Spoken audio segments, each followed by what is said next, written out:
Krista and I watched Disney Princess Enchanted Tales, Follow Your Dreams, a 2007 direct-to-home video movie for our podcast, Straight Out of Home Video. And there's a Jasmine segment. And in this Jasmine segment, there is a stable boy named Hakeem.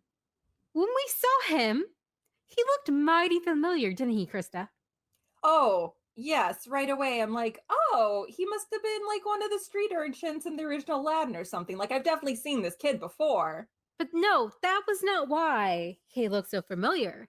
He looks so familiar because he's an exact replica of Aladdin. He's got the little hat, his hair, his little The outfit. nose, everything. And that got me thinking, are we like breaking something scandalous? Is this Aladdin's secret love child that he had while he was on the streets of Agrabah? We don't know, but the one proof we do have is that the reason this kid looks so familiar, not just because like he looks like the grown Aladdin, is that he looks almost exactly like baby Aladdin. So from the sequel Aladdin and the King of Thieves, there's a song that Jasmine and Aladdin sing together talking about his father not being there and him being out on his own as a kid. And there's a flashback in the song Out of Thin Air to baby Aladdin, who looks exactly like this kid. Okay, I don't know what people are thinking. They're like, it's just animation. But no, this was done with purpose, I feel. He looks exactly like him. And in the movie, he doesn't say anything about his father or even his mother. He just says brothers and sisters. Oh, Aladdin has multiple illegitimate children? Yes.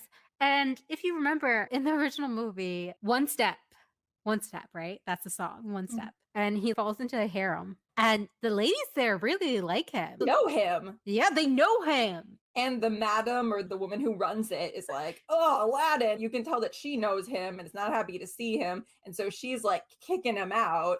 Meanwhile, like the women, like you can tell they know him. So maybe that's where all the siblings came from. Aladdin also isn't in this movie. Maybe he's trying to keep his distance from this kid because he doesn't want to be in the same place as him. Because if you look at them together, it's right there. So how did this kid get a job as a stable boy? Maybe Aladdin was like feeling bad and he's like, let me get this kid a job. The proof is just looking at them, right?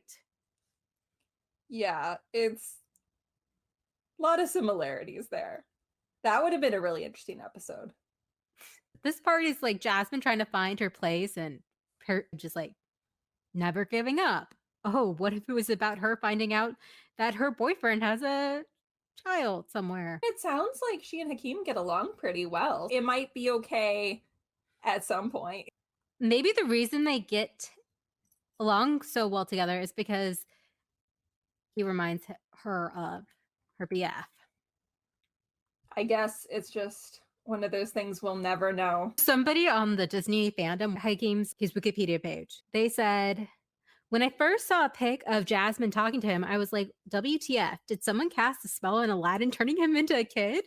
And it said if Aladdin and Jasmine had a son, he would look exactly like that. Yeah, I can honestly see an episode of like the Aladdin TV series where like Genie accidentally does some magic wrong and Aladdin reverts back to his childhood age and looks exactly like this kid. Maybe that's where Aladdin was. Maybe that's the missing storyline, is that Aladdin wasn't actually gone. He was this kid. Or it's just a secret love child. I already spilled the beans about Obi-Wan Kenobi having a secret love child. Now it's Aladdin's turn, it seems.